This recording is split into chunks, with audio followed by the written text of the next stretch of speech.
Charu परलकर, film जगत के मशहूर गायक और संगीतकार जगदीश जी के बंगले के सामने से बोल रही हूँ। कुछ देर पहले ही पता चला है कि जगदीश जी की गोली लगने से मृत्यु हो गई है। कुछ दिनों से वो काफी डिप्रेस भी रहा करते थे। कुछ लोगों का तो ये भी कहना है कि उन्होंने आत्महत्या कर ली है। उनकी लाश उनके बंगले के पीछे उनके म्यूजिक रूम में पाई गई है, जहाँ पर वो रियाज किया करते थे। यहाँ की किसी भी चीज को हाथ तो नहीं लगाया किसी ने? जी नहीं। आप? हाँ? मैं डॉक्टर आकाश, उनका डॉक्टर हूँ। ये है उनकी वाइफ मिसेस नूपुर। ये उनका म्यूजिक रूम है, यहीं पे वो रियाज किया करते थे, अपनी धुनें बनाते थे। वो राहुल है, उनका सेक्रेटरी। राहुल, यहाँ आओ तो। जाइए।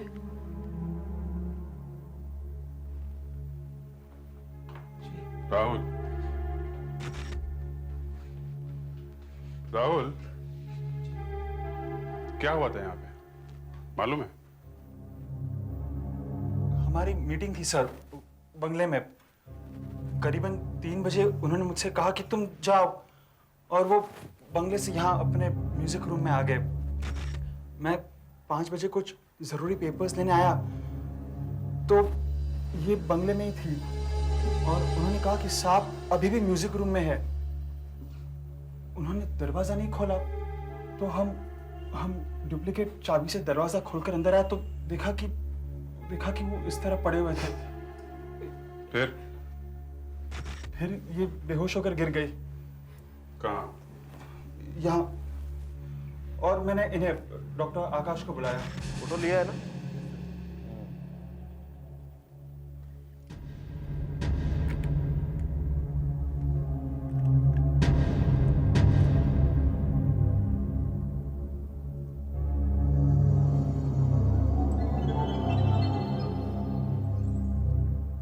ये 2 गोलियां चली हैं।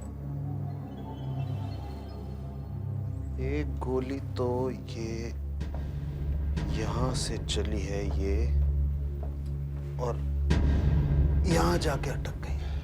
ये देखो। आशा जी, ये गोली निकालो। यस।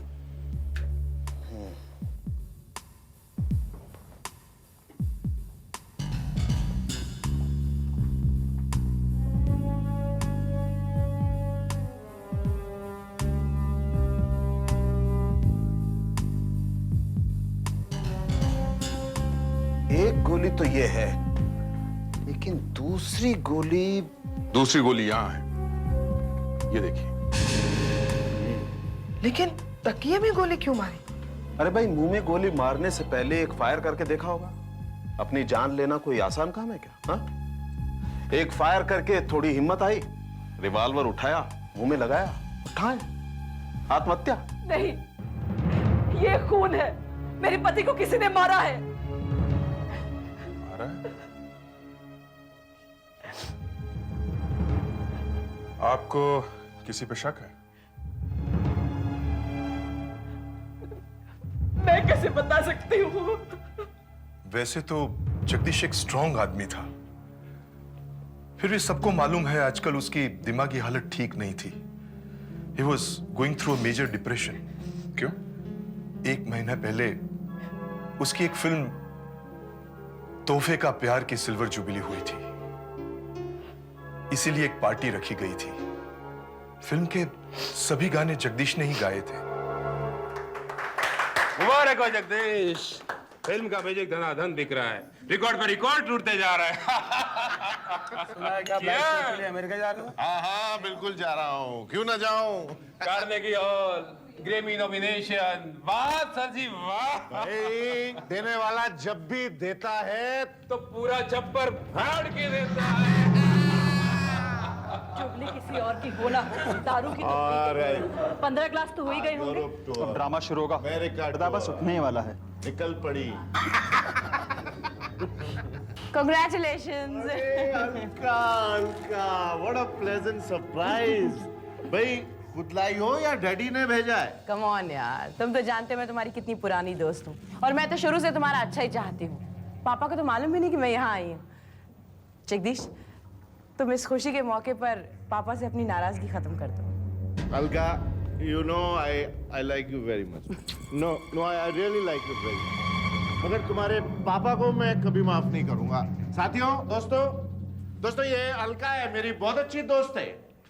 मगर इसके डैडी रामनाथ, अरे वही जो रामनाथ रिकॉर्ड कंपनी के मालिक है, उन्होंने 2 साल पहले मुझको अपनी कंपनी से निकाल दिया ये कहकर के जा तेरा म्यूजिक नहीं चाहिए।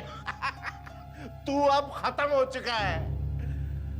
मैंने कहा ठीक है, और अब वही रामनाथ मेरे पैर छू रहा है कि मेरी कंपनी में आ जाओ, वापस आ जाओ। मगर मैंने भी कह दिया कि मैं लोकल ट्रेन में पेटी बजाऊंगा, मगर तेरी कंपनी ज्वाइन नहीं करूंगा। जगदीश प्लीज। वैसे आदमी अच्छा खासा है, बस पहला माला थोड़ा खाली है। हाँ खाली है, पहला माला। लेकिन यहां तो पहला माला है ही नहीं, सिर्फ ग्राउंड फ्लोर है। अलका, मैंने तुम्हें मना किया था कि इस जोकर की पार्टी में मत जाना। इसे तो शराब पी के नाचने की आदत है ही। पापा प्लीज, अब आप तो अपने आप को कंट्रोल कीजिए। आप दोनों पुरानी बातें भूल जाइए ना, और दोनों आज खुशी के मौके पर हाथ मिलाइए। For my sake please. हाथ मिला लूं इससे, रामनाथ से? कभी नहीं। रामनाथ जी, अब आप मेरी पार्टी में आ गए हैं तो फोकट की दारू पीजिए, खाना खाइए और फिर चुपचाप खिसक जाइए। आपकी 3rd रेट कंपनी में मैं कभी काम नहीं करूंगा। अरे जब तू भूखों मर रहा था तब इसी 3rd रेट कंपनी ने तुझे काम दिया था। भूल गया वो दिन 2 कौड़ी के आदमी? क्या?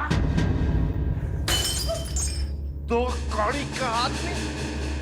मेरी पार्टी में मुझे 2 कौड़ी का आदमी कहा? तेरी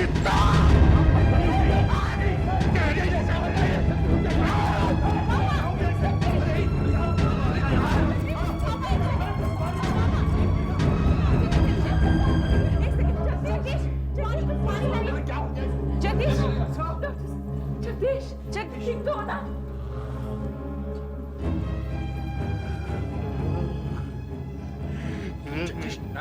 संभालो अपने आप को। जगदीश, क्या हुआ? जगदीश क्या हुआ? जगदीश तुम्हारी आवाज क्यों नहीं निकल रही है? जगदीश क्या हुआ तुम्हारे गले को? पापा आपको ऐसा नहीं करना चाहिए था। आप इतने बड़े आदमी हैं कि अच्छा लगता है इस तरह झगड़ा करना? पता नहीं क्या होगा। घबराओ मत, कुछ नहीं होगा। एक गुस्से से क्या आवाज चली जाती है? ये एक्टिंग कर रहा है, मुझे बदनाम करके रहेगा। काफी चोट लगी है।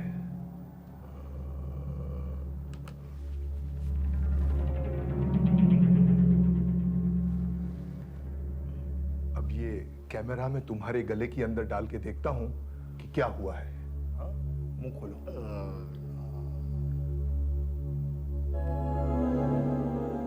घूंसे की मार की वजह से वोकल कॉर्ड्स पे घाव लगा है, सूजन भी आई है। बिना ऑपरेशन के ठीक नहीं होगा। ऑपरेशन? My God! अरे इतना डरिए मत उसमें, ये कोई बड़ी बात नहीं है। सूजन 3-4 दिन में उतर जाएगी, फिर देखते हैं क्या होता है। डॉक्टर साहब, अब उनकी हालत कैसी है, वो बोल सकते हैं कि नहीं? बिल्कुल बोल सकते हैं, क्यों नहीं। मगर क्या? आप खुद देख लीजिए अपनी आंखों से। देखिए। डॉक्टर मैं गा नहीं पा रहा हूं।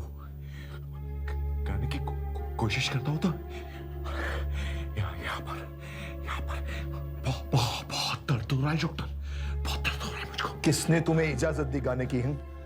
तुम्हारे गले के अंदर के टांके अभी तक सूखे नहीं हैं। अरे जख्म भरने में समय लगेगा ना। देखो, 3 महीने तक गाने की बिल्कुल कोशिश मत करना। क्या 3 महीने? डॉक्टर क्या 3 महीने तक मैं गा नहीं पाऊंगा? बिल्कुल नहीं। इसके बाद तुम फिर पहले जैसे हो जाओगे। फिर तबीयत से गाना। पर डॉक्टर मेरे अमेरिका टूर का क्या होगा? और मुझे यूरोप भी जाना था। अब तुम नहीं जा सकते। डॉक्टर मेरा लाखों रुपए का नुकसान हो जाएगा डॉक्टर। चिल्लाओ मत जगदीश, गले पे स्ट्रेन पड़ेगा और ज्यादा खराब हो जाएगा, तुम्हारे टाके फट जाएंगे। सुन रहे हो तुम रामनाथ? ये सब कुछ तुम्हारे ये सब क्या कर रहे हो? और तुझे इसकी कीमत चुकानी पड़ेगी, समझा? राहुल मेरे वकील को बुलाओ। वाइट, देखो इतना ड्रामा करने की जरूरत नहीं है। अरे एक घूसा ही तो मारा था, लग गया तो क्या करूं? तुम्हारे इलाज पे जो खर्च होने वाला है देने को तैयार हूं ना। अखबारों में छपवा दूंगा कि मैं जगदीश जी से माफी मांगने को तैयार हूं। बस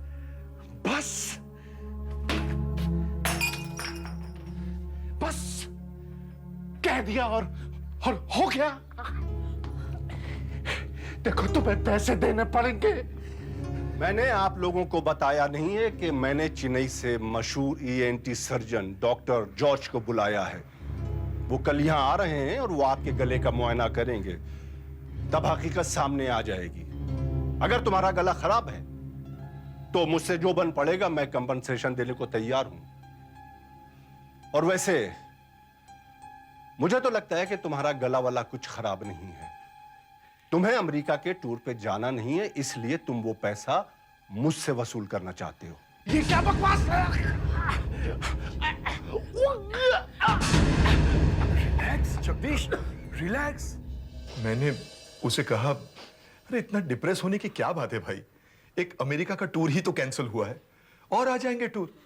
मगर नूपुर जी, मीटिंग के बाद जगदीश जी का मूड कैसा था? क्या वो परेशान लग रहे थे? जी हाँ, आज तो उनका मूड कुछ ज्यादा ही खराब था। वैसे तो ये हमेशा ही गुस्से में रहते थे, लेकिन आज तो आधी हो गई। अबे कोई सुनते हो? मेरे लिए थोड़ा और आइस और सोडा लेके आओ। और ये क्या? ये सूप और उबली सब्जी मेरे लिए? अबे तुम लोग खाओ ये सब बॉइल्ड वेजिटेबल। अबे मेरे हो गए हो क्या? आप खाना खाइए। आप इतनी दवाइयां खा रहे हैं, उसके साथ शराब मत पीजिए, प्लीज मत पीजिए। मैं क्यों ना पीऊं? हाँ?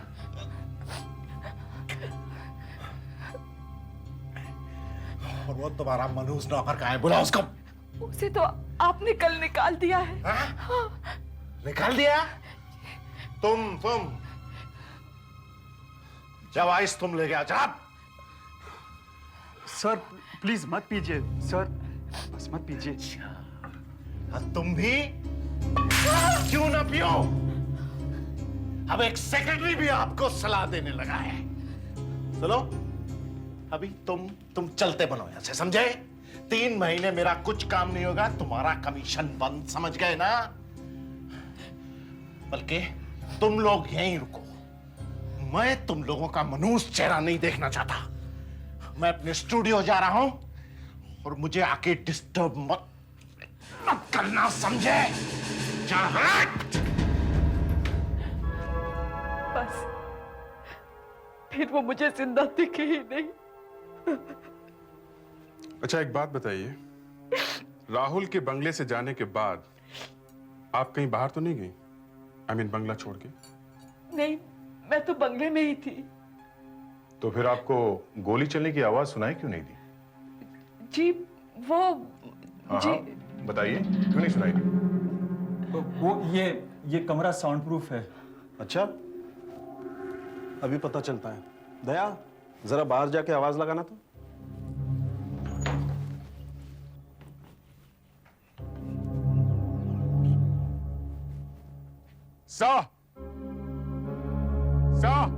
दया, अरे भाई दया, आवाज क्यों नहीं लगाते?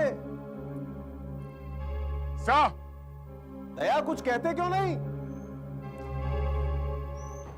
अरे तुम चिल्लाए नहीं।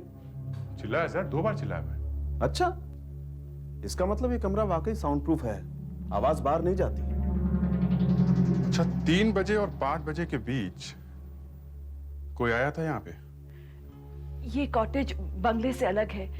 यहाँ कोई आए तो मुझे पता भी ना चले। वैसे रामनाथ की लड़की अलका आई थी करीब 4:30 बजे। मुझे इसलिए पता है क्योंकि वो पहले बंगले पर आई थी। सब अलका को बुलवाएं, शायद उसी ने जगदीश को आखिरी बार जिंदा देखा हो। हाँ, मैं जगदीश के घर गई थी।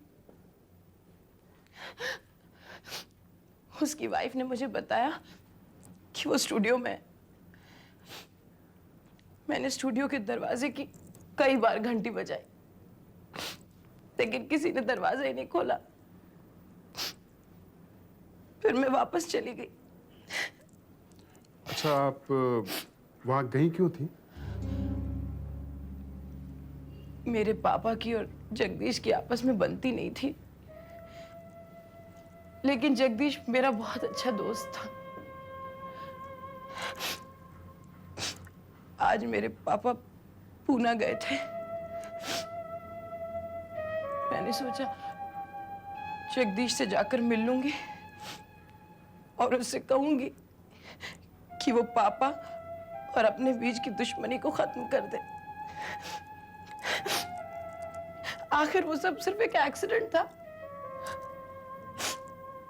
अगर मैं जल्दी चली जाती तो वो बच जाता। अच्छा, आपको लगता है ये एक आत्महत्या है?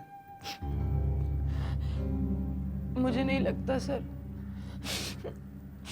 जगदीश कभी भी आत्महत्या नहीं कर सकता। अच्छा, अगर ये आत्महत्या नहीं है तो फिर कौन मारना चाहेगा उन्हें?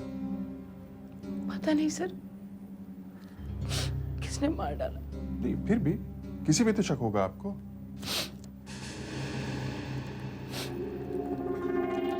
वैसे सर, उस दिन पार्टी में लोग कुछ अजीब अजीब सी बातें कर रहे थे सर। क्या? यही कि जगदीश की वाइफ नूपुर का जगदीश के सेक्रेटरी राहुल के साथ कुछ चक्कर है, और शायद ये बात जगदीश को पता चल गई होगी, जिसकी वजह से जगदीश को किसी ने मार डाला। नहीं, इन्हें किसी ने नहीं मारा है, खुद इन्होंने अपने आप को मार लिया है। कैसे डॉक्टर साहब? लोकेशन पर जो पिस्टल हमें मिली उस पर सिर्फ एक आदमी की उंगलियों के निशान है। किसके? इसके, जगदीश के। और इसके हाथ पर गन पाउडर के मार्क्स भी हैं। ये देखो।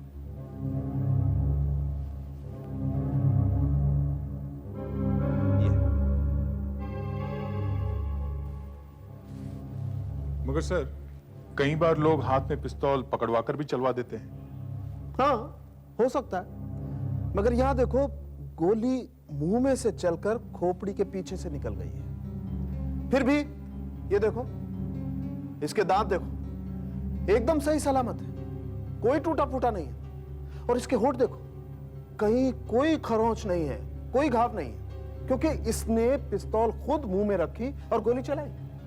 अगर किसी दूसरे ने जबरदस्ती इसके मुंह में पिस्तौल घुसेड़ी होती तो कहीं कोई चोट तो होती, मगर नहीं, कोई चोट नहीं। ये एक आत्महत्या है। खून हो या आत्महत्या, मैं इसमें क्या कर सकता हूं? मैं तो सीआईडी ब्यूरो भी नहीं जा रहा हूं आजकल। नहीं सर, आपको मेरी बात सुननी ही पड़ेगी। इससे पहले कि जगदीश की लाश को जला दिया जाए, हमें कुछ ना कुछ तो करना ही पड़ेगा। सर, आपकी आंखें नहीं है तो क्या हुआ, आप सारी बात समझ तो सकते हैं। ठीक है, अगर बात समझाने की है तो समझाओ, मगर जो इंफॉर्मेशन सीआईडी को मिली है उससे तो लगता है कि यह एक आत्महत्या ही है। नहीं सर, ये एक खून है। जिस तरह से आप कह रही हैं कि यह एक खून है, उससे तो लगता है कि आपको कुछ ऐसी बात मालूम है जो सीआईडी को पता नहीं। क्या है वो बात, बताइए। सर, जी हाँ सर, ऐसी एक बात है जो मैंने सीआईडी को नहीं बताई। क्या? कल जब मैंने और राहुल ने म्यूजिक रूम का दरवाजा खोला, जगदीश, सर, जगदीश, सर, जगदीश, जगदीश, मैंने देखा कि जगदीश कुर्सी पर मरे पड़े हैं। उनके मुंह से खून बह रहा था और पीछे टेबल पर पिस्तौल पड़ी हुई थी। जगदीश को इस हालत में देखकर मैं बेहोश हो गई। थोड़ी देर बाद जब मुझे होश आया तो डॉक्टर आकाश भी वहां थे, लेकिन मैंने देखा कि पिस्तौल जगदीश के हाथ में है। मेरी समझ में नहीं आया कि ये हुआ कैसे। मैं डॉक्टर आकाश को ये बताना चाहती थी, लेकिन राहुल का चेहरा देखकर मैं चुप रह गई। शायद राहुल भी कुछ कहना चाहता था।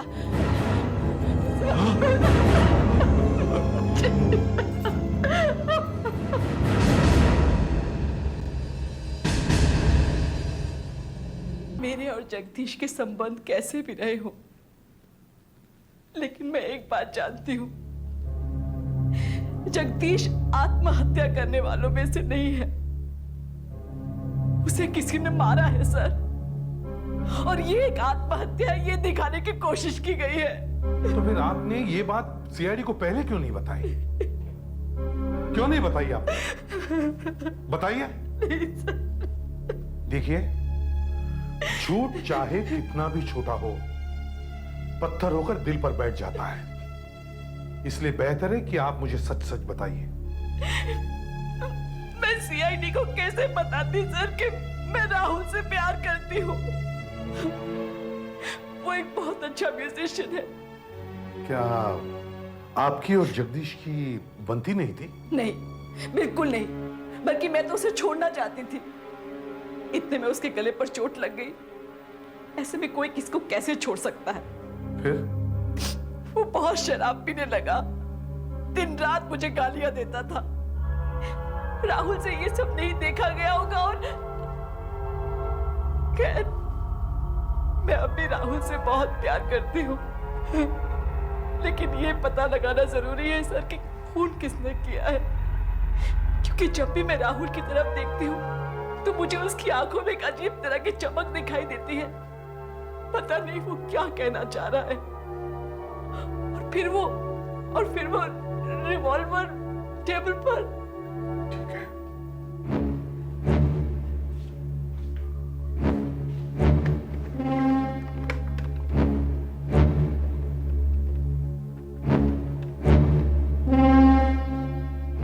हाँ अभिजीत, वो जगदीश के केस में जगदीश के सेक्रेटरी राहुल को अरेस्ट करो और मेरे घर में आकर नुपुर को भी अरेस्ट करो।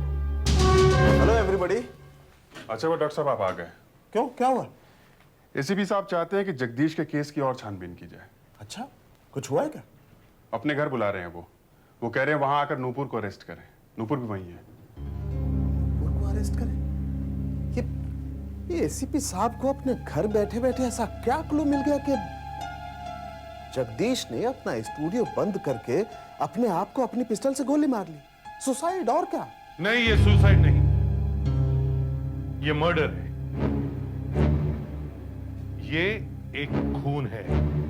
खून है? हाँ डॉक्टर साहब, लगता है इस बार आपसे गलती हो ही गई। गलती और मुझसे? एसीपी साहब आप मेरी बात ध्यान से सुनो। जब राहुल यहां लाया जाएगा तो तुम नुपुर को बाहर लाना और फिर फटाफट अंदर ले जाना। Yes sir. क्यों सर? जब वो नुपुर को यहां देखेगा तो उसे एक झटका लगेगा और शायद इससे कुछ सच बाहर आ जाए। अरे आप क्या कर रहे हैं? मेरी बात सुनिए आप। अरे आप मेरी बात तो सुनिए, आप मेरी बात नहीं सुन रहे लोग। मुझे यहाँ गिरफ्तार करके क्यों लाया गया है? क्या किया है मैंने? सर, नुपुर को सीआईडी ब्यूरो लेके जाऊं सर? नहीं, मुझे इनसे कुछ और सवाल पूछने हैं। तुम इन्हें अंदर बिठाओ। चलिए।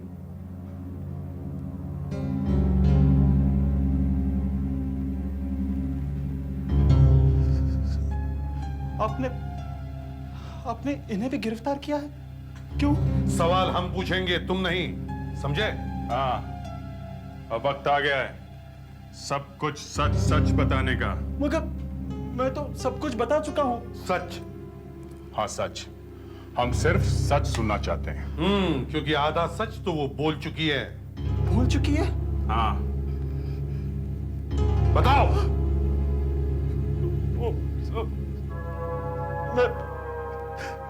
मैं नुपुर से प्यार करता हूँ।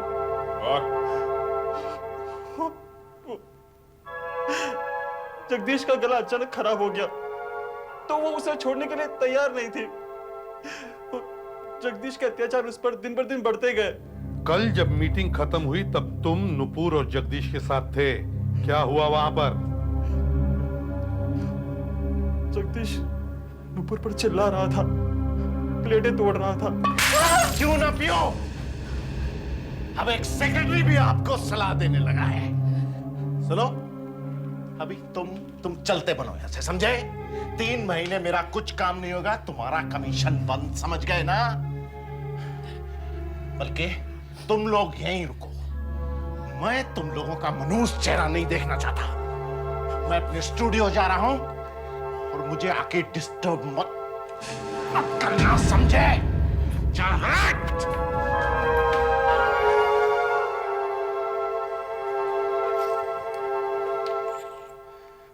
पानी अब सिर से ऊपर चढ़ गया है। नुपुर, अब मैं और सहन नहीं कर सकता। अभी जाकर उससे बात करता हूं मैं। देखिए, मैं तो खुद ही छोड़ने वाला था। मैं तो सिर्फ अपनी ट्यून्स वापस मांगने आया हूं। मुझे मेरी ट्यून्स वापस कर दीजिए। तुम्हारी ट्यून्स? कौन सी ट्यून्स? कौन सी ट्यून्स? अरे वही जो मैंने आपको दी थी जब मैं आपको पहली बार मिला था। हो वो तो मैं कब का भूल चुका हूं। भूल चुका हूं? नहीं, आप भूले नहीं हैं। आपकी आखिरी फिल्म में आपने 10 में से मेरी 7 ट्यून्स चुरा ली, अपने नाम से बेच दी। अब तुम चुपचाप खिसक जाओ यहां से, समझे? मेरी ट्यून्स। अबे ट्यून्स पे क्या नाम लिखा होता है? जी नहीं तो आया तो उसका गला दबा दूं, मगर खून का घुट पीकर रह गया और चुपचाप स्टूडियो से निकल गया। तब कितने बजे थे? 3:30। फिर एक पार्क में जाकर बैठा रहा, दिमाग ठंडा किया और सोचा कि जाकर नुपुर को कह दूं कि चलो नुपुर, जगदीश को छोड़ने का वक्त आ गया। तो तुम वापस बंगले में आए? हाँ। कब? यही कोई 5 बजे होंगे। आओ ना नुपुर, आओ, चलो आओ, डरो मत, आओ। नुपुर, अब मैं यहाँ तुम्हें एक पल के लिए रुकने नहीं दूंगा। डॉक्टर आकाश को सब कुछ बता देता हूँ और उनसे कहूंगा कि एक नर्स का इंतजाम कर ले, वही 24 घंटे रहेगी उनके साथ। चलो सब कुछ साफ साफ बता देते हैं और चलते हैं यहाँ से। नहीं राहुल, नहीं, मेरी हिम्मत नहीं हो रही सब बताने की। नुपुर, मैं हूं ना, क्यों डर रही हो तुम? नहीं राहुल, नहीं राहुल, वो अलका है यहाँ पर, वो आई थी ना थोड़ी देर पहले यहाँ। हल्का वल्का हो, कोई भी हो, मुझे कोई फर्क नहीं पड़ता है। तुम चलो यहाँ से। देखो, तुम कितना भी छुपाने की कोशिश करो, लोगों को हमारे बारे में पता चल ही जाएगा। डरो मत, मैं हूं तुम्हारे साथ। ये दरवाजा क्यों नहीं खोल रहा?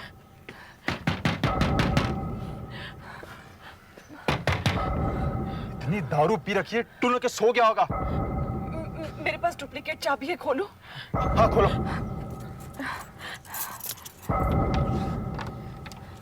चलो। जगदीश! मैंने देखा जगदीश कुर्सी में मरा पड़ा था। मरा पड़ा था? तुम्हें कैसे मालूम पड़ा कि वो मर गया है? दीवार पर और जमीन पर खून था और सर उसके हाथ में रिवॉल्वर था। रिवॉल्वर हाथ में नहीं था, टेबल पर था। टेबल पर? आपसे किसने कहा?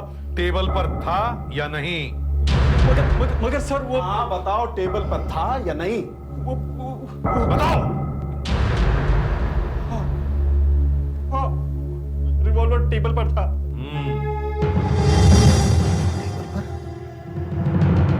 हाँ, टेबल पर। सर मैं तो सिर्फ नुपुर की मदद करने की कोशिश कर रहा था सर। अब रोने से कोई फायदा नहीं, चुपचाप बताओ जगदीश को कैसे मारा है? नहीं सर जगदीश को मैंने नहीं मारा जगदीश को। वो मुझे लगा कि नुपुर ने मारा है। नुपुर ने? हाँ, वो मैंने सोचा जगदीश पिया हुआ था, उसने नुपुर को गाली दी होगी और झगड़े में गोली चल गई होगी, इसलिए वो रिवॉल्वर उठाकर मैंने जगदीश के हाथ में रख दिया ताकि ऐसा लगे कि उसने आत्महत्या की है। मैं नुपुर को बताने वाला था कि झूठ बोलना मगर उससे पहले डॉक्टर आकाश आ गए और उसे कुछ बता ही नहीं सका। तो आपका कहना है कि जगदीश को आपने नहीं नुपुर ने मारा है? क्या मैंने जगदीश का खून किया है? What nonsense! मैंने जगदीश को नहीं मारा। मुझे जब होश आया तो मैंने देखा कि रिवॉल्वर जगदीश के हाथ में है और तुम मेरी तरफ अजीब निगाहों से देख रहे हो, तो मुझे लगा कि खून तुमने किया है। अरे मैं तुम्हें बताना चाह रहा था कि ये लोग समझ रहे हैं कि ये एक आत्महत्या है, ये मत बताना कि खून तुमने किया है। और मुझे लगा कि खून तुमने किया है। एक मिनट। तुम दोनों कम से कम इस बात को तो मानते हो कि रिवॉल्वर टेबल पर था? हाँ। फ्रेडरिक्स, इन दोनों को जरा बाहर ले जाओ। चलिए। अलका ने जब दरवाजा खटखटाया 4:30 बजे, तो जगदीश मर चुका था। सर, राहुल ने ही आखिरी बार जगदीश को जिंदा देखा था। अब या तो राहुल जबरदस्त एक्टर है, नहीं तो अलका झूठ बोल रही है। अलका को बुला के लाई डिटेक्टर टेस्ट करो। ये सब क्या कर रहे हैं आप लोग?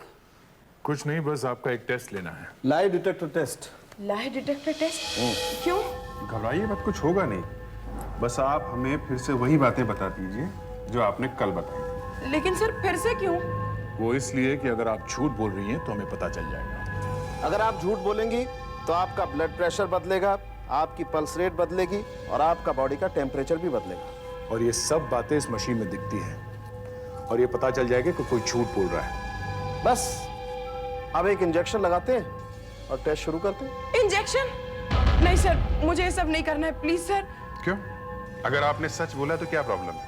फिर से बता दीजिए। देखिए, मैं सब कुछ फिर से बता दूंगी, लेकिन आप ये वायर्स निकाल दीजिए सर, प्लीज। अच्छा, ठीक है। मगर सर, हमें ऑर्डर मिला है कि टेस्ट पूरा होना ही चाहिए। अरे भाई, कह रही है तो छोड़ दो ना। नहीं sir, order is order, test तो होके ही रहेगा। इंजेक्शन लगाना ही पड़ेगा। नहीं सर, ये इंजेक्शन वगैरह मत लगाइए सर। मैं बताती हूँ, मैं सब बताती हूँ आपको सर। प्लीज ये सब निकाल दीजिए सर। ये मैं सब बताती हूँ सर। मैं कल कुछ बताना भूल गई थी, लेकिन मुझे अभी सब याद आ गया है सर। अच्छा, क्या याद आया?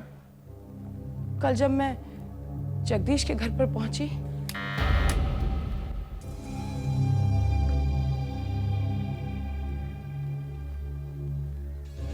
जगदीश जी,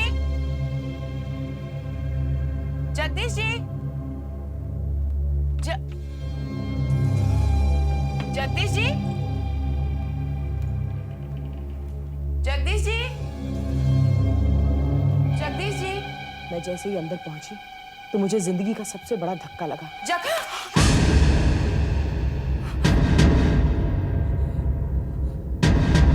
मैंने देखा कि जगदीश कुर्सी पर मरे पड़े। उसने आत्महत्या कर ली थी। मैं बहुत घबरा गई। मुझे लगा कि इसके मरने से तो पापा की इज्जत और मिट्टी में मिल जाएगी, सारा इल्जाम उन्हीं पर आएगा।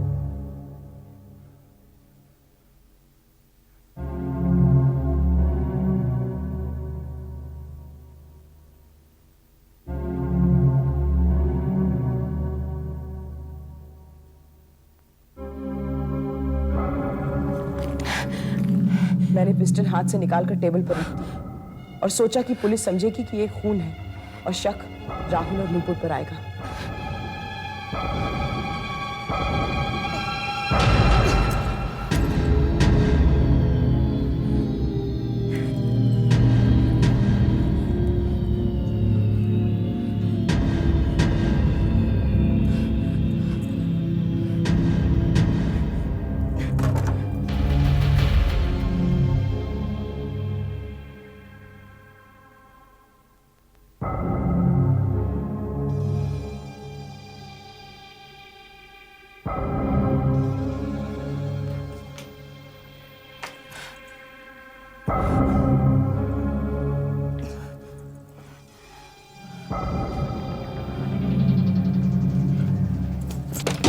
मैं जानती हूँ मुझसे गलती हो गई, लेकिन मेरे पास और कोई चारा भी नहीं था। मैंने सोचा कि अपनी पापा की इज्जत बचाने के लिए मुझे कुछ करना चाहिए। आई एम रियली सॉरी, मुझे माफ कर दीजिए प्लीज। आपने जो भी किया वो एक गंभीर गुनाह है। एक मर्डर केस में आपने सबूत के साथ खेलने की कोशिश की है। इसकी सजा आपको मिलेगी। देखिए कोर्ट क्या डिसाइड करता है। लेकिन जब तक तहकीकात पूरी नहीं हो जाती आपको अरेस्ट किया जाता है। देखिए प्लीज, मैंने आपसे बताया ना, मुझसे गलती हो गई। Please. आइए आप मेरे, प्लीज मेरी बात तो सुनिए। आप जाइए। कमाल हो गया। एक आदमी आत्महत्या करता है, फिर एक बेवकूफ औरत कमरे में आकर हाथ में से पिस्टल उठाकर टेबल पर रख देती है। फिर नुपुर कमरे में आती है, वो देखती है अरे हस्बैंड मरा पड़ा है और पिस्टल टेबल पर है। वो बेहोश होकर गिरती है तो राहुल सोचता है खून नुपुर ने किया है। वो फिर से पिस्टल हाथ में रख देता है। नुपुर को होश आता है, वो देखती है कि पिस्टल हाथ में है। पिस्टल हाथ में कैसे है? वो सोचती है खून राहुल ने किया है। कभी पिस्टल यहां है तो कभी पिस्टल वहां है। एक आदमी शांति से मर भी नहीं सकता है। एक आत्महत्या का क्या से क्या बना दिया। नहीं, ये आत्महत्या नहीं है, ये एक खून है। सर आप यहाँ? हाँ, मैं ब्यूरो आना नहीं चाहता था मगर मुझसे रहा नहीं गया। डॉक्टर साहब केस बंद कर देते और एक खूनी छूट जाता। पता नहीं क्यों आपको ये सनक सवार है कि ये खून है। क्योंकि अलका और नुपुर दोनों एक ही बात कह रही है कि जगदीश आत्महत्या करने वालों में से नहीं था। रामनाथ शायद केस हार जाता और जगदीश को 10 करोड़ रुपए मिल जाते। और डॉक्टर आकाश ने भी तो कहा था ना कि कुछ ही दिनों में उसकी आवाज ठीक हो जाती। तो फिर जगदीश अपने आप को क्यों मारेगा? अब एसीपी साहब, जो आदमी इस बात का जवाब दे सकता था वो तो ऊपर चला गया है। तो फिर उसका जवाब आप क्यों दे रहे हैं? क्योंकि मैं आपको ये दिखा सकता हूं कि क्या क्या सबूत हैं जो बोल रहे हैं कि ये एक आत्महत्या है। मगर अफसोस के आप देख नहीं सकते। हाँ, सबको मालूम है कि सबूत झूठ नहीं बोलते, मगर मैं सबूत सुन सकता हूं, समझे? सर डॉक्टर सालुंके कहना चाह रहे हैं कि जगदीश ने अपने आप मुंह में पिस्टल रखी, क्योंकि होठों पे खरोच का निशान नहीं है सर, ना ही मुंह के अंदर। होठों पर खरोच इसलिए नहीं है क्योंकि वो होठ कुछ कहना चाह रहे थे जो आप लोगों ने नहीं सुना। आपको देखना चाहिए था कि दरवाजा किस तरफ है। दरवाजे से क्या मतलब? डॉक्टर साहब, कुर्सी किस तरफ है? कुर्सी इस तरफ है। इस तरफ है। दरवाजा? दरवाजा इधर है? जी नहीं, दरवाजा इस तरफ। ये दिशा कौन सी है? नॉर्थ। नॉर्थ। दरवाजा नॉर्थ, कुर्सी साउथ। गोली किस तरफ से चली? हाँ, इस तरफ से सर। इस तरफ से। तो गोली वेस्ट से चली, दरवाजा नॉर्थ, कुर्सी साउथ और गोली वेस्ट से चली। ये कैसे हो सकता है? एसीपी साहब, ये सब क्या है? ईस्ट वेस्ट नॉर्थ साउथ, इससे क्या हासिल होगा? Patience, patience. अभिजीत, इधर आओ, तुम्हारा कान इधर करो।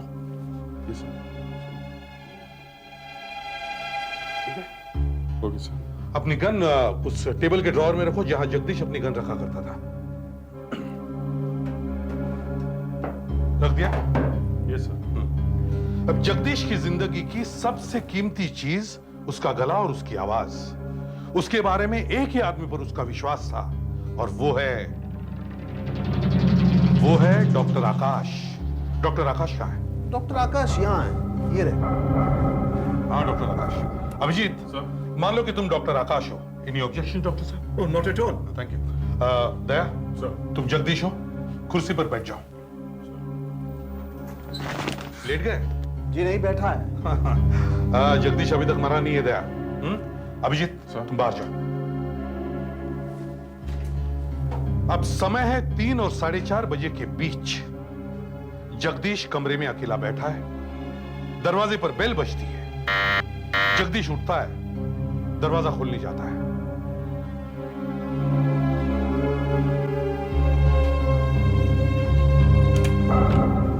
डॉक्टर आकाश आप? हेलो जगदीश, कैसे हो? ठीक हूँ, आप कैसे? मैं अच्छा हूँ। देखो मुझे पता है अमेरिका का टूर कैंसिल होने से तुम्हारा मूड काफी ऑफ होगा। बैठो, मैं एक बार फिर से चेक करता हूँ। अगर जरा भी इंप्रूवमेंट हुआ तो तुम अमेरिका जा सकते हो। ओके? अच्छा, जरा मुंह खोलो, थोड़ा और। वोकल कॉर्ड दिखना चाहिए, और खोलो, थोड़ा और खोलो। हाँ, इतना मुंह खुलने से आदमी की आंखें बंद हो जाती है। दया की आंखें खुली या बंद है? बंद है। थोड़ा और। क्या हुआ डॉक्टर? डॉक्टर साहब क्या हुआ? सर गोली चलती है। अरे किसने गोली चलाई?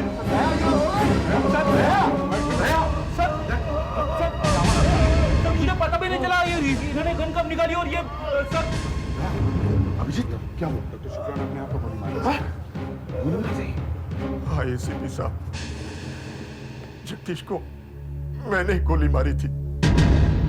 मैंने जगदीश के गले का ऑपरेशन किया था। किसी को पता नहीं था कि ऑपरेशन खराब हो गया था। उसके गले के वोकल कॉर्ड्स हमेशा हमेशा के लिए खराब हो चुके थे, एकदम फिनिश्ड।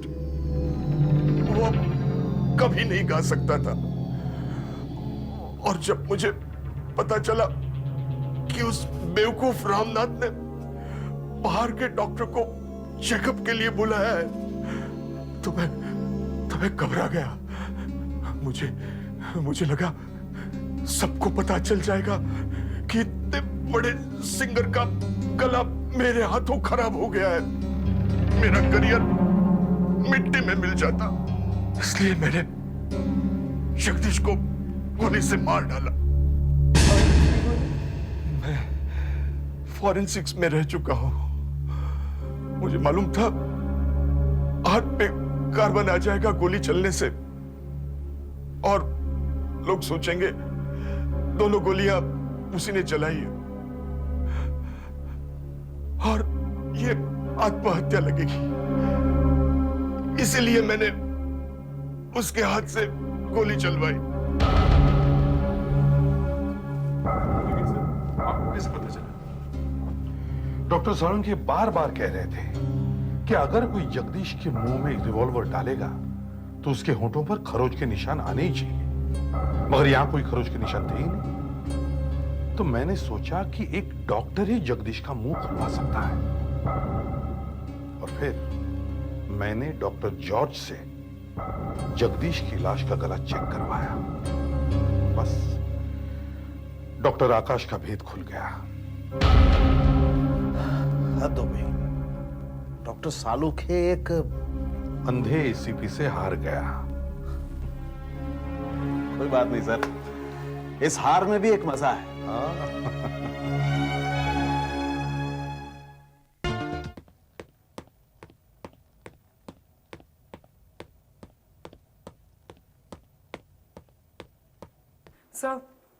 सर डॉक्टर बर्वे अभी आपको 10 मिनट में देखेंगे। उन्होंने डॉक्टर कपूर को भी बुलवाया है। सर मैं देख कर आती हूँ कि वो कहाँ है। ठीक है। फ्रेडरिक्स, सर का ख्याल रखना। और आशा देखो, डॉक्टर सारंग क्या आने वाले थे, उनका क्या हुआ? Yes sir. हाँ।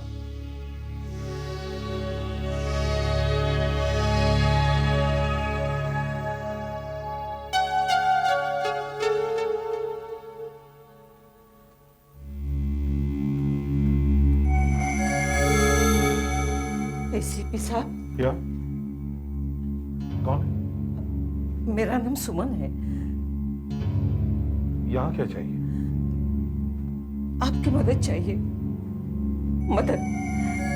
मेरे पति आपसे बात करना चाहते हैं। आपको मालूम था मैं यहां आया करता हूं? जी। देखिए, अगर ये पुलिस का मामला है तो मैं शायद आपकी मदद नहीं कर सकूंगा। मैं आजकल ऑफिस नहीं जाता हूं। सिर्फ 2 मिनट की बात है। मेरे पति यहाँ पास में है, वार्ड नंबर 12 में। वार्ड नंबर 12 में? ये तो टर्मिनल वार्ड है। हाँ, उन्हें कैंसर है, आखिरी स्टेज में है। I am sorry. बताइए क्या बात है? हमारा बेटा अचानक गायब हो गया है।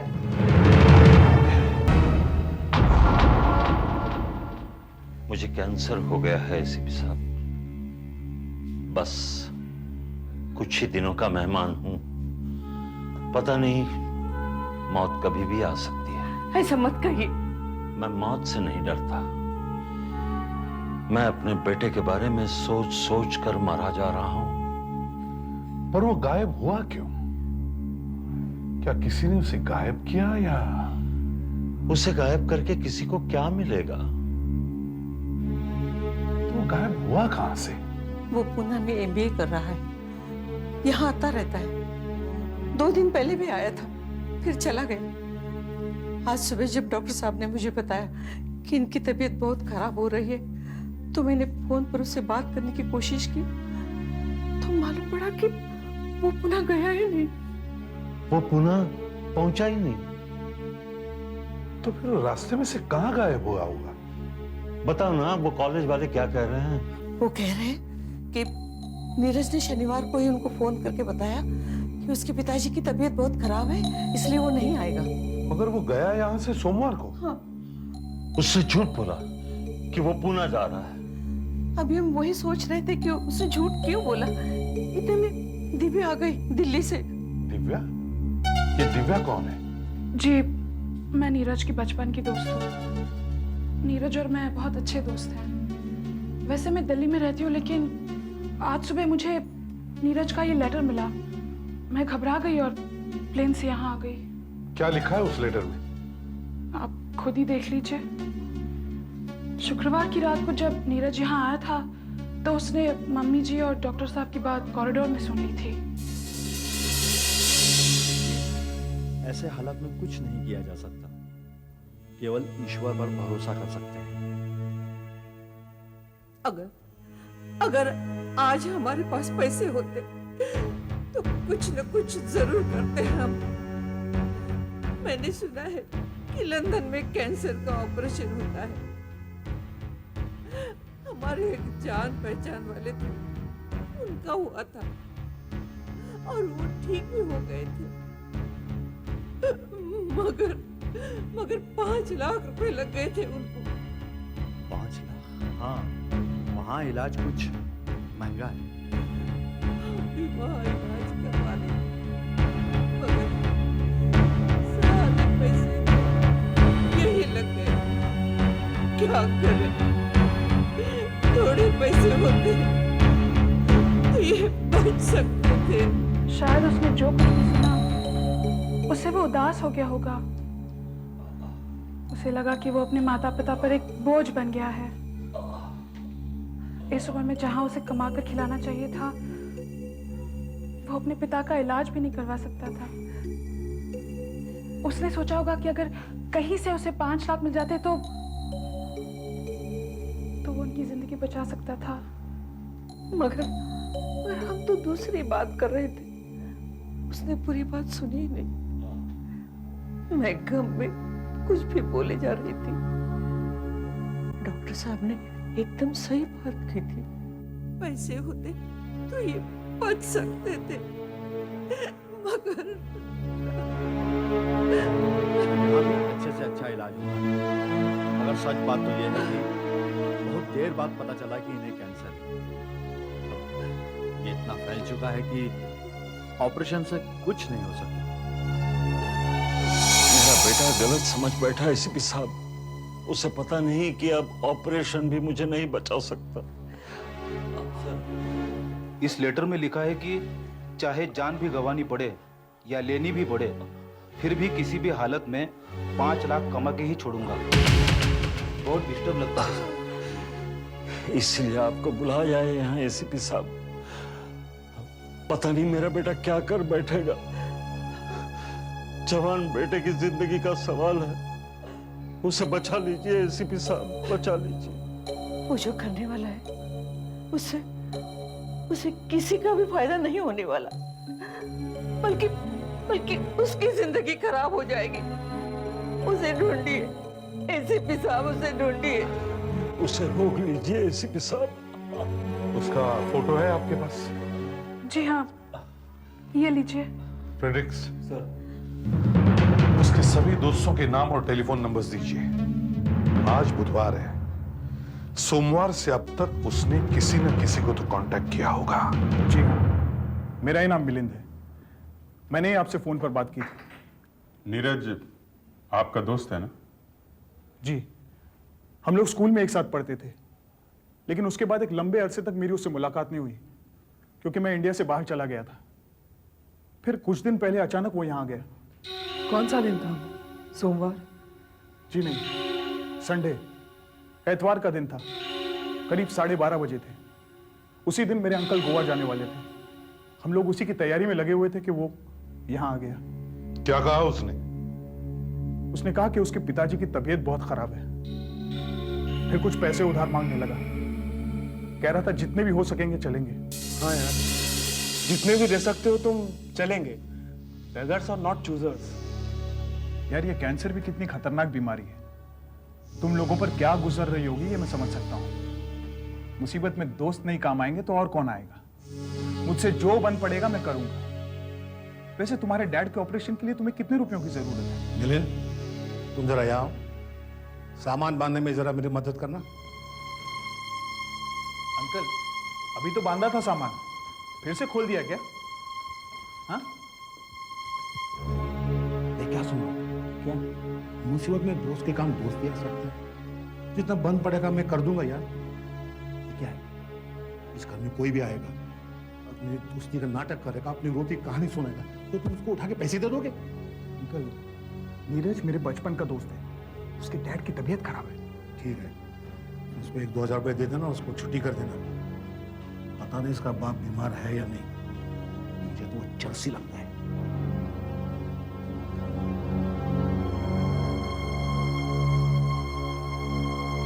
नीरज, यार मैं तुझे 5,000 रुपए दे सकता हूं, बस। ठीक है, चले। मुझे बहुत बुरा लगा था सर। उसने शायद अंकल की बातें सुन ली थी, उसका चेहरा उतर गया था। तो तुमने उसे 5,000 रुपये दिए? जी हाँ, 5,000। सर, हाँ आशा, सर अजीब अजीब इंफॉर्मेशन मिली है सर। क्या?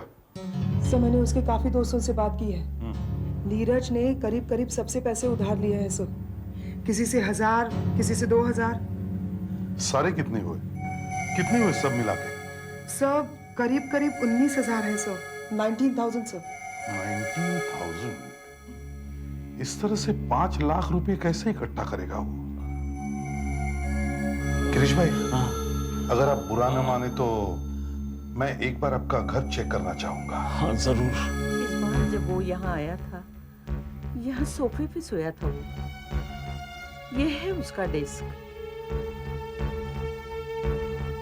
यहाँ वो रखता है अपनी कॉलेज की किताबें और पेपर्स वगैरह।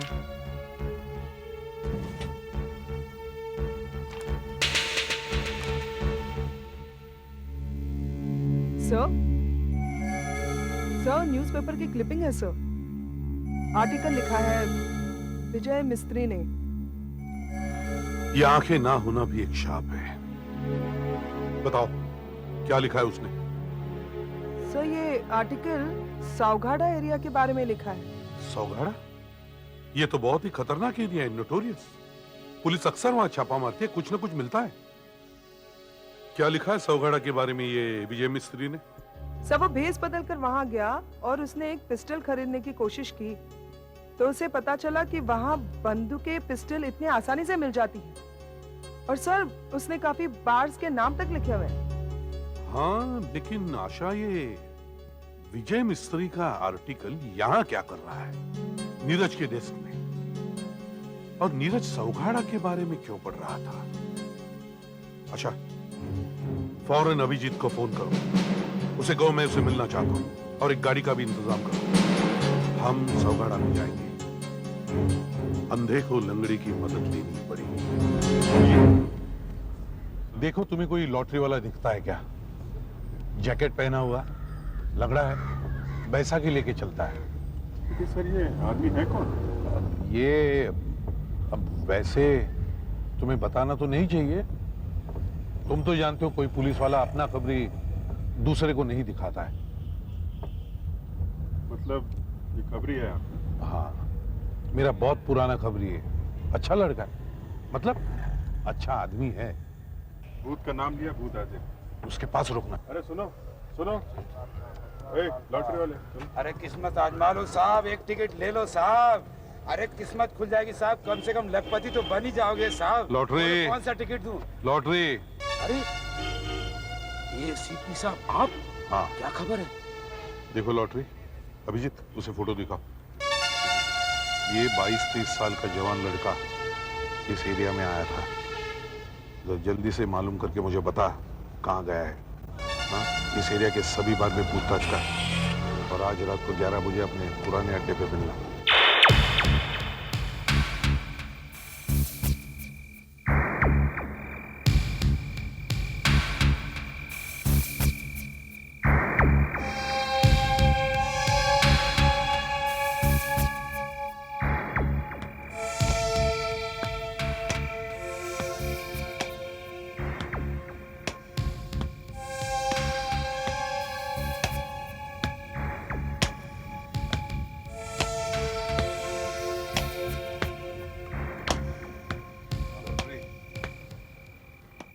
गाड़ा में जितनी बार है साहब, सब ढूंढ मारी। एक एक वेटर से बात की थी साहब, पता चल गया साहब। लड़का आया था यहाँ, इतवार को भी आया था, सोमवार को भी आया था। यही लड़का है साहब। ऐसे एरिया में ऐसा बच्चा आएगा तो किधर छुपता है साहब? चाहिए क्या था उसको? वो एक गन खरीदने को आया था साहब। अच्छा, उसके पास 10,000 रुपए था। बेवकूफ, सबसे खुलेआम पूछता था पिस्तौल है क्या, पिस्तौल? पहले तो सब लोग उसकी बात पर हंसते थे साहब, पर उसके पास पैसा था ना, और 100 गाड़ा में पैसा बोलता है साहब, पैसा। एक मिनट साहब, अपन का एक दोस्त है वेंकट, अपन उसको बुलाता है। ए वेंकट, इधर आजा। ये वेंकट कौन है? ये साहब गुड़िया बार का मैनेजर है, ये आपको बताएगा। मंगलवार को इसके बार में वो लड़का आया था साहब। बता। जी साहब, वो नर्वस दिखाई दे रहा था साहब। ऐसा लग रहा था जैसे किसी का इंतजार कर रहा हूँ।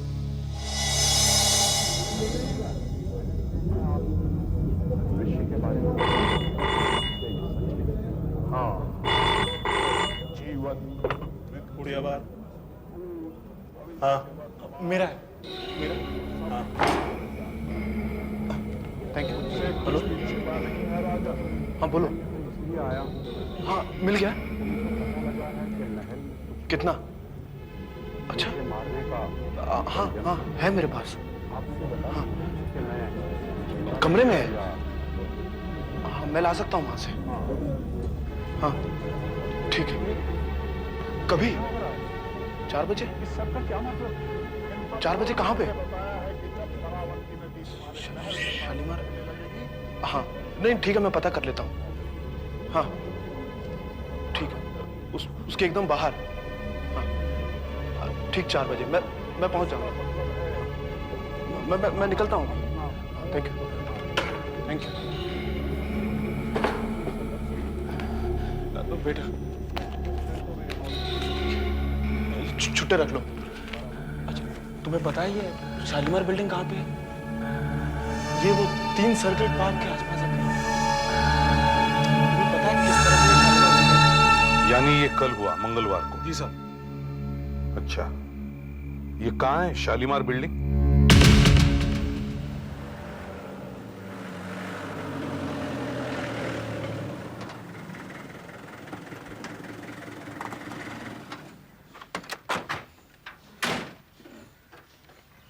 Sir Shalimar building. अच्छा, उधर एक वॉचमैन है सर।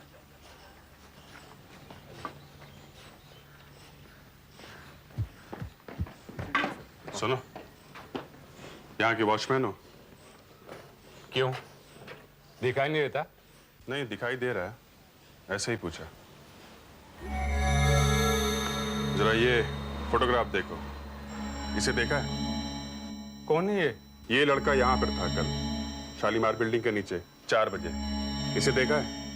नहीं साहब, मैंने इसे नहीं देखा। जरा ठीक से देखो, कल ड्यूटी पे थे कि नहीं? इससे आपको क्या मतलब?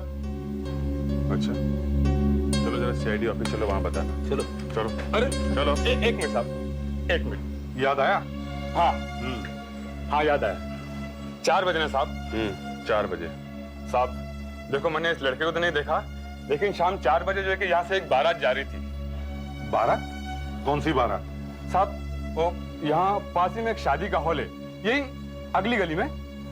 साहब वहीं से आई होगी। अच्छा अभिजीत सर, उस हॉल पर चलते हैं, वहीं से पता चल जाएगा किसकी शादी थी और एड्रेस भी मिल जाएगा। मेरे बेटे की शादी मंगलवार को थी, पर अब वो उटी में है। अच्छा यादव साहब, एक बात बताइए, क्या आपके बेटे की बारात शालीमार बिल्डिंग के सामने से गुजरी थी करीब 4 बजे?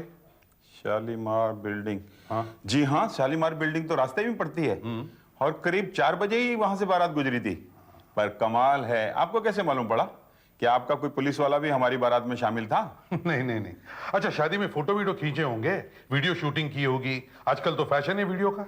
हाँ वीडियो फिल्म निकाली थी हमने, और वो नम्रता स्टूडियो वाले को बुलाया था। अच्छा, वो टेप होगी आपके पास? हाँ वो है, ये देखिए।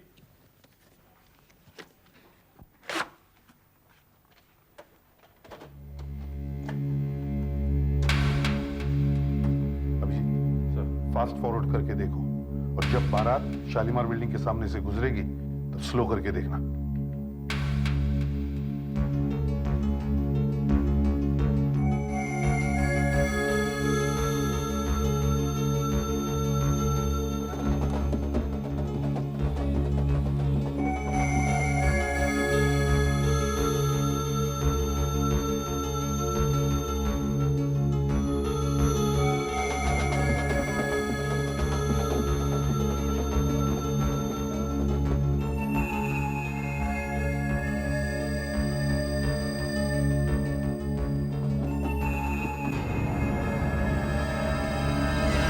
नीरज है, नीरज है। हाँ सर, किसी से बात कर रहा है। हाँ सर लेकिन ठीक तरह से दिखाई नहीं दे रहा। इस पिक्चर का ब्लो अप कर सकते हैं, क्लियर दिखाई देगा सर। ठीक है। यादव साहब, अगर आप बुरा न माने तो क्या हम ये कैसेट ले जा सकते हैं? हाँ हाँ, क्यों नहीं, पर इसे वापस कर देना और खराब भी मत कर देना। नहीं नहीं, हम जरूर वापस लौटा देंगे। भाई इन्हें चाय शाय पिलाओ। जी हाँ, आप लोग कम से कम चाय तो पीते जाइए। नहीं नहीं, थैंक यू वेरी मच। मगर आपके बेटे की बारात का मुहूर्त हमारे लिए बहुत सही निकला। आशा सर, इस पिक्चर का ब्लो अप निकालो, अपने रिकॉर्ड्स चेक करो और उस लॉटरी को ढूंढो।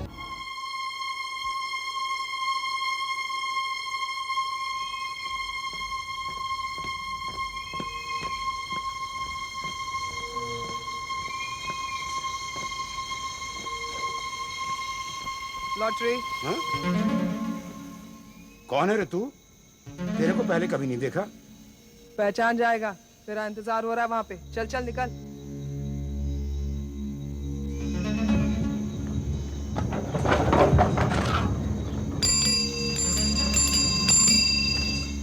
लॉटरी, आजा आजा। कमाल है आज। हाँ अभी सर, लॉटरी। अरे एसीपी साहब आप? सलाम साहब। सलाम लॉटरी। लॉटरी, जरा ये देख, इस फोटो को पहचानता है? पहचानते हो इसे? इसका हमारी पुलिस में रिकॉर्ड नहीं है। क्योंकि ये बहुत ही चालाक आदमी है साहब। ये कभी नहीं फंसता। ये मछली कभी जाल में नहीं आती। ये बाबू चाइना है साहब, अपन के एरिया का। बहुत पहुंचा हुआ आदमी है साहब। कुछ भी कर सकता है, कुछ भी दिला सकता है, जो बोलो। देख लॉटरी। क्या हुआ लॉटरी? चलो तुम यहाँ से चलो। जा रहा हूँ। चलो। अरे लेकिन बात। चलो। निकला। देख लॉटरी, तेरा कुछ भी काम होगा तू मेरे पास आ जाना। ठीक है साहब। लेकिन आज तू मेरा एक काम कर। बोलो साहब बोलो। मुझे इस बाबू चाइना का पता दे दे। मुझे किसी भी हालत में बाबू चाइना चाहिए। एक जवान लड़के की जिंदगी का सवाल है। सिर्फ इतना बता दे, ये बाबू चाइना मुझे कहाँ मिलेगा, समझे? आपके लिए तो अपन कुछ भी कर सकता है साहब।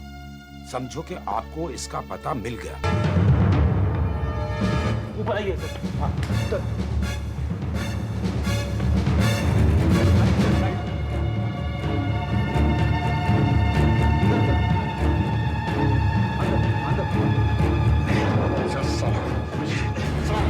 ये रहा बाबू चाइना सर। बराबर पता मैंने इसका। जरा से भी गलती होती तो निकल जाता सर। इसे पहचानता तू इसे?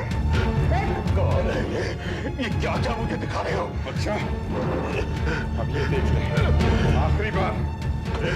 मेरे हाथ कांप रहे हैं, पता नहीं कब गोली चल जाए। अभिजीत समझ गया, अभिजीत समझ गए। इसे देख, तू इस लड़के से मिला था 4 बजे शालीमार मेडी के बाद। मिला था? देखो, मुझे पिस्तौल बिल्कुल भी पसंद नहीं है। पता नहीं कब घोड़ा चल जाएगा। अभिजीत, अभिजीत पीछे हटो तुम। नहीं सर। अभिजीत पीछे हटो। नहीं सर, इसे रोको, ये मुझे मार डालेगा। बोल, बोल, क्या बेचा था? बोल, बोल। स्टॉप। हाँ, एक पिस्टल पूरे 16,000 में। अब ये ना बता गई, मेरा बेटा किसी को लूटेगा, किसी को गोली मारेगा।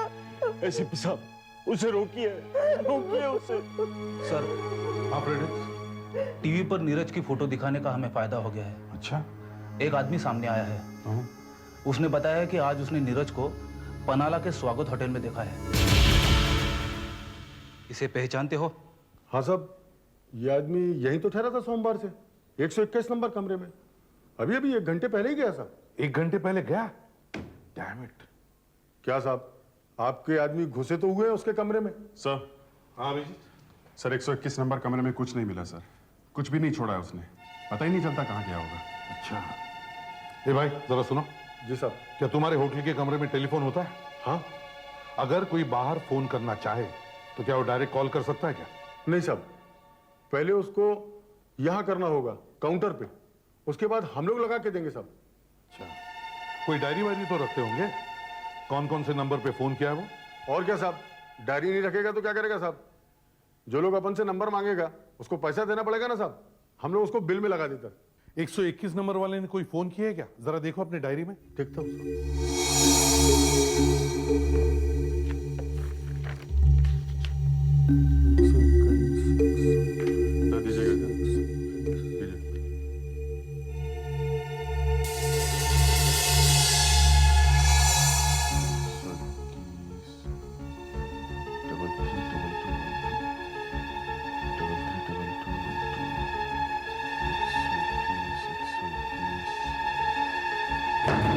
काम बन गया सर। गुड। सर 2 नंबर है जहां उसने बार बार फोन किए हैं। अच्छा। एक है 332212 और दूसरा ट्रंक कॉल है सर 0832 443233। 0832 ये तो गोवा का एसटीडी कोड है सर। अभिजीत सर, पहले ये नंबर लगाओ 332212 सर। हाँ।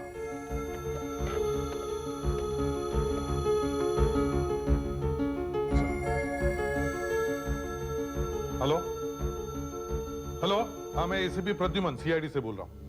ये किसका नंबर है? अरे एसीपी साहब, मैं मिलिंद बोल रहा हूँ। मिलिंद, नीरज का दोस्त। याद है आप मेरे घर आए थे? कौन, मिलिंद? अरे बेटा व्हाट अ सरप्राइज। अच्छा बेटा एक बात बताओ, क्या नीरज ने तुम्हें फोन किया था? उससे कुछ बात हुई तुम्हारी? नहीं तो नीरज का तो कोई फोन नहीं आया सर। क्या नहीं? सर एक्सक्यूज मी, जरा फोन दीजिएगा। हाँ हेलो, इंस्पेक्टर अभिजीत स्पीकिंग। देखो उसने तुम्हें 4 बार फोन किए हैं। मंगलवार को शाम को 4 बजे और बुधवार को सुबह 9 बजे और शाम को 7 बजे और आज सुबह 10 बजे किया है। अच्छा, वैसे 3-4 फोन्स आए तो थे सर, पर वो किसी मिस्टर देबाशीष के थे। देवाशीष? ये कैसे हो सकता है? उसने फोन किए हैं तुम्हें? सर कह रहा है किसी देवाशीष ने फोन किया। हेलो, ये देवाशीष कौन है? तुम जानते हो उसे? नहीं, मैं तो उन्हें नहीं जानता, लेकिन वो कह रहे थे कि वो मेरे अंकल के दोस्त है। उन्हें यह भी मालूम था कि अंकल इस समय गोवा में हैं।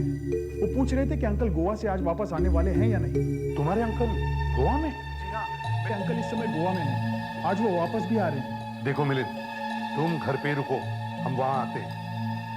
हाँ अभिषेक सर, गोवा का नंबर लगाओ जल्दी।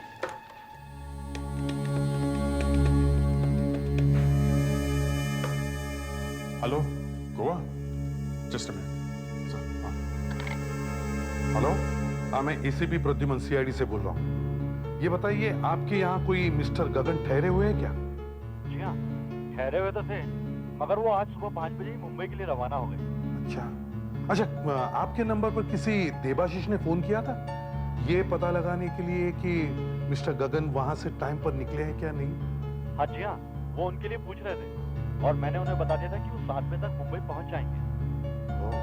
हाँ थैंक यू। ये कोई देवाशीष बेवाशीष नहीं, ये नीरज है, नीरज। वो मिलिंद के अंकल के पीछे लगा है। क्यों? हाँ क्यों? मिलिंद सिर्फ तुम्हारे अंकल ही क्यों? बोलो। सर मैं क्या बोलूं? देखो मिलिंद, साफ साफ बताओ, तुम्हारे अंकल की जान खतरे में है। सच सच बताओ, तुम्हारे अंकल कुछ पैसा लेकर यहाँ आ रहे हैं ना? बोलो। हाँ सर, अंकल का एक फ्लैट था गोवा में जो उन्होंने बेच दिया है। आज वो वापस आ रहे हैं पैसे लेकर। सर मैं पहले इसलिए नहीं बता रहा था क्योंकि ब्लैक मनी का मामला है। अंकल ब्लैक मनी लेकर आ रहे हैं। कितना पैसा है? 8 लाख रुपए। 8 लाख? क्या नीरज इस बारे में जानता है? देखो ध्यान से सोचकर बताओ, उस दिन क्या हुआ था? सर उस दिन मैं और नीरज यहां बैठे थे। नहीं यार, किसी भी हालत में पापा का ऑपरेशन करवाना। Hi mom. Hi uncle. Hello. 8 lakh रुपया, वो भी कैश, वो भी अकेले। मुझे बहुत फिक्र हो रही है। कुछ नहीं होगा, ऐसे भी हमारे पास दूसरा कोई रास्ता तो है नहीं। और इसको क्या पता चलेगा कि मेरे पास इतना सारा कैश है? शायद उसने सुन लिया था कि अंकल मम्मी को क्या बता रहे थे। पर ये सब हो क्या रहा है? आखिर टेंशन है किस बात की? देखो ये सब बताने के लिए वक्त नहीं है मिलिंद, तुम सिर्फ इतना बताओ, तुम्हारे अंकल मुंबई कब पहुंच रहे हैं? आज शाम को 7:30 बजे तक। उनकी गाड़ी का नंबर क्या है? NEM 2334। यानी आजकल के बच्चों के दिमाग में क्या क्या चल रहा है? वो बेवकूफ लड़का नीरज, उसके दिमाग में आया जल्दी से 5 लाख रुपए बनाए। अरे 5 लाख रुपए बनाना कोई आसान काम है? लटके हुए पेड़ पे 5 लाख? सर उसी समय उसने शायद वो खबर पढ़ ली अखबार में, विजय मिस्त्री की लिखी हुई। सावघाड़ा में पिस्टल आसानी से खरीदी जा सकती है। हाँ। फिर उसने अपने दोस्तों से पैसे इकट्ठा करना शुरू कर दिया। बेचारा मिलिंद तो उसकी मदद करने गया था, हो गया उल्टा ही। हाँ, नीरज को मिलिंद के घर में पता चल गया कि मिलिंद के अंकल 8 लाख रुपए लेकर आ रहे गोवा से। बस गधा निकल पड़ा अंकल को लूटने के लिए।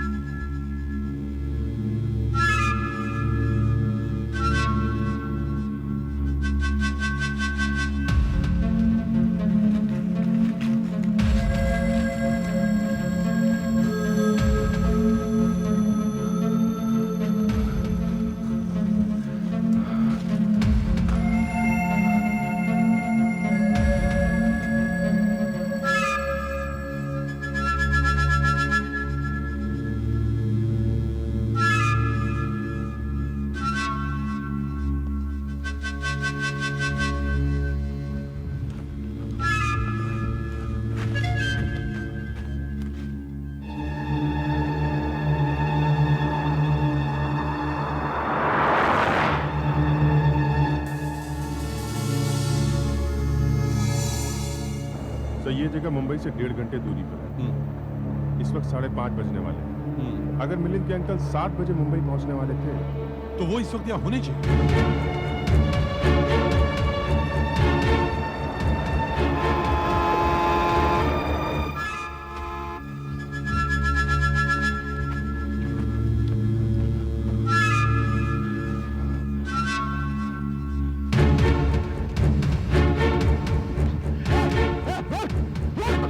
नीले रंग की गाड़ी है, आंखें खुली रखो, ध्यान से देखो।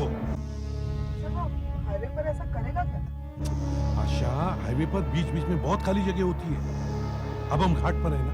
Yes sir. हो सकता है वो यहीं कहीं हो, क्योंकि घाट चढ़ते वक्त गाड़ी स्लो हो जाती है। सर, सामने गाड़ी दिख रही है नीले रंग की। MEM 2334। अंकल दिखते हैं? पास में चलते। आशा।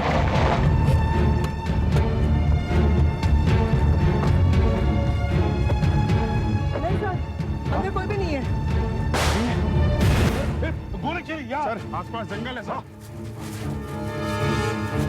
सर आप इधर रुकिए। नहीं मैं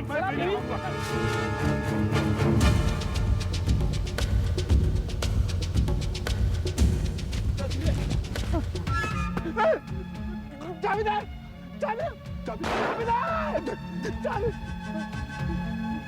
खुल रहा है जावेदार।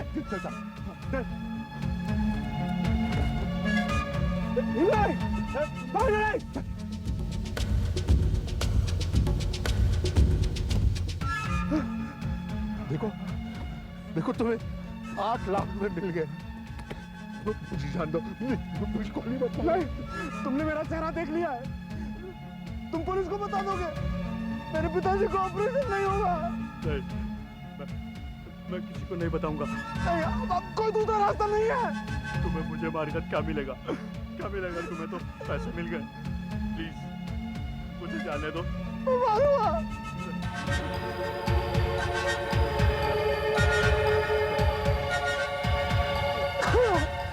नीरज, पिस्टल फेंक दो नीरज। कौन अंकल को गोली मार दी क्या? नहीं सर, पिस्टल तान रखी है। नीरज, देखो नीरज, पिस्तौल फेंक दो। हाँ बेटा, फेंक। तुम खूनी नहीं हो नीरज। देखो नीरज, तुम्हारे पिताजी ने मुझे बताया कि तुम एक अच्छे लड़के हो। अभी भी कुछ नहीं बिगड़ा है नीरज। पिस्तौल फेंक दो अपनी। नहीं फेंकूंगा मैं। नहीं। देखो नीरज, नीरज अगर तुमने गोली चलाई तो हमें भी गोली चलानी पड़ेगी। नीरज, अपनी माँ के बारे में सोचो। सोचो उनका क्या होगा। उन्हें 2-2 मौत देखनी पड़ेगी, तुम्हारी और तुम्हारे पिताजी की। नहीं, मेरे पापा नहीं मर सकते। नहीं नीरज, जो 8 लाख रुपए तुम लूट रहे हो वो तुम्हारे पिताजी को नहीं बचा सकते नीरज। क्यों? ऑपरेशन हो जाएगा ना उनका। नहीं नीरज, ऑपरेशन भी तुम्हारे पिताजी को नहीं बचा सकता। देखो नीरज बेटा, कैंसर बहुत फैल चुका है। तो फिर मैं अपने आप को ही मार लेता हूँ। सर, उसने पिस्टल अपने सर पे लगा रखी है। पिस्टल पे फायर करूं सर? करूं? नहीं, एक मिनट। देखो बेटा, तुम्हारे पिताजी ने मुझे यहाँ भेजा है तुम्हें लाने के लिए। बेटा, वो मरते वक्त भी तुम्हारे ही बारे में सोच रहे हैं। चल बेटा, मेरे साथ चल, अपने पिताजी के पास चल। चल बेटा, अपनी पिस्तौल फेंक दे बेटा।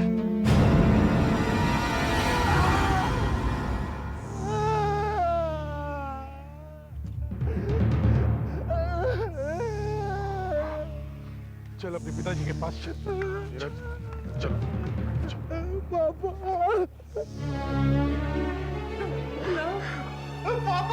पापा,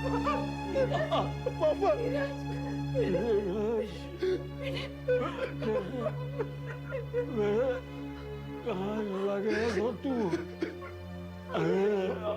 हमें छोड़ नहीं पापा, नहीं चला गया।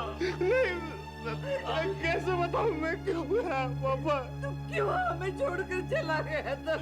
मैं कैसे बताऊं पापा, मैं क्यों गया? भगवान का लाख शुक्र है कि तुझे कुछ नहीं हुआ, कुछ नहीं। अब मैं आराम से मर सकता। नहीं पापा, मैं आपको मरने नहीं दूंगा। मैं आपको मरने नहीं दूंगा। मुझे उसे मरने का कोई गम नहीं है। हिम्मत रख। हाँ नीरज बेटा, हिम्मत रखो। कैसे रखो हिम्मत, कैसे रखो हिम्मत? नीरज, बाप कभी नहीं मरता। एक बाप अपने बेटों में नजर आता है हमेशा। नीरज बेटा, तुमने ये कैसे सोच लिया कि मैं तुम्हें छोड़कर चला जाऊंगा? मैं तुम्हें अकेला कभी नहीं छोड़ूंगा। मेरी नजर तुम पर हमेशा लगी रहेगी, हमेशा।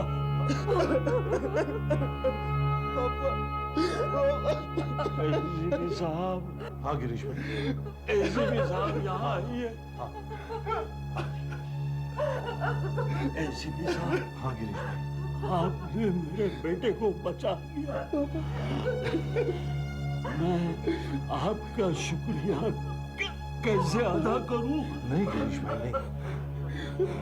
मैं आपका ये एहसान कभी नहीं चुका सकता।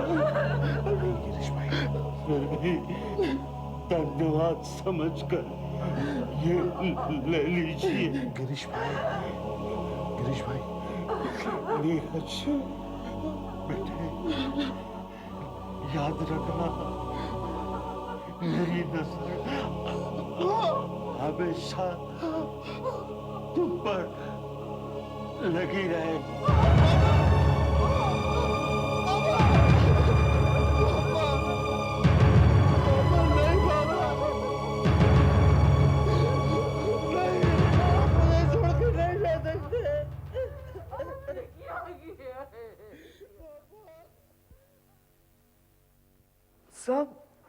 सब मैं कुछ समझी नहीं।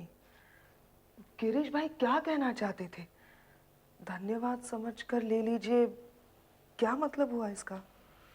फ्रैंकली मेरी समझ में भी कुछ नहीं आया।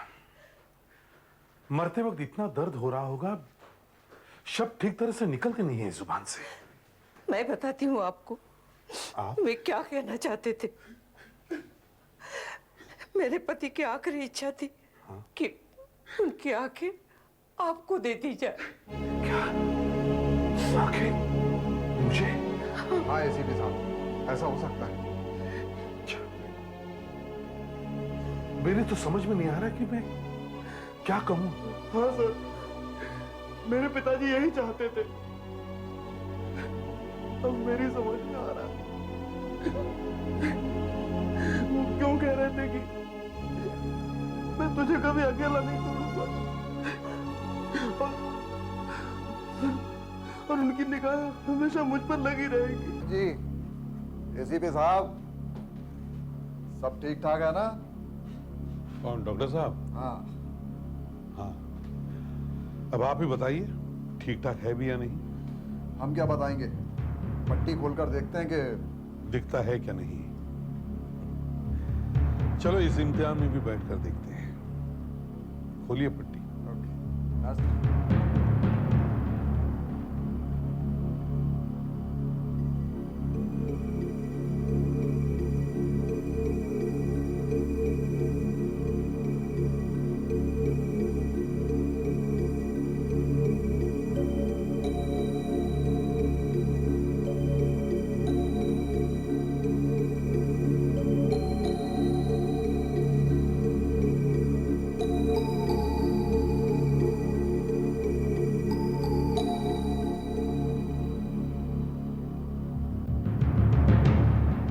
धीरे आंखें खोली।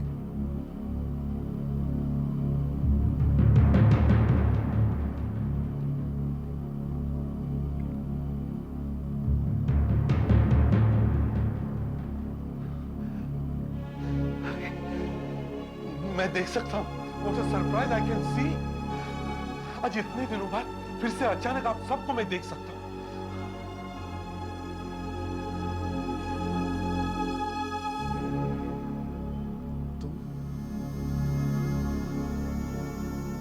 तुम नीरज हो ना? जी हाँ सर,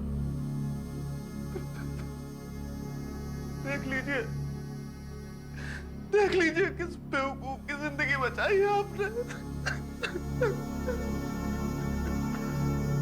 नहीं बेटा, मत रो बेटा। देखो, हर इंसान को जिंदगी में कभी ना कभी अग्नि परीक्षा से गुजरना ही पड़ता है। अरे असली सोना तो वो है जो आग में से निकलकर चमकने लगे। चमक कर दिखाओ बेटा। प्रतिबन, हाँ सर।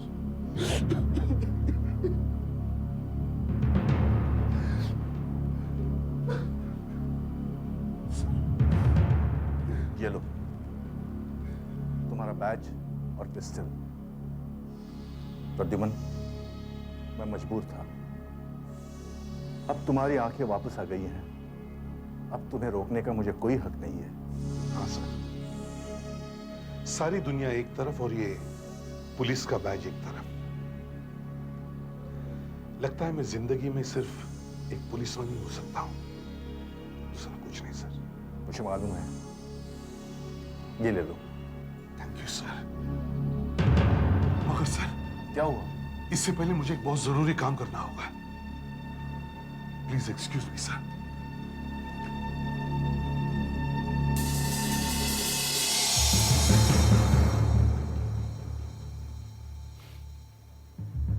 क्या बदनसीबी है, जिस आदमी ने मुझे दूसरी जिंदगी दी, उस आदमी को मैं तो देख सकता हूं, लेकिन वो मुझे कभी देख नहीं सकेंगे।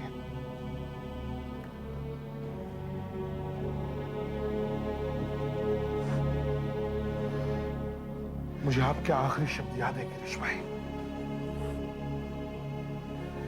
नीरज की जिंदगी में मैं आपकी जगह तो ले नहीं सकता, लेकिन मेरी आंखों से आपकी निगाहें उस पर हमेशा लगी रहेंगी, हमेशा के लिए।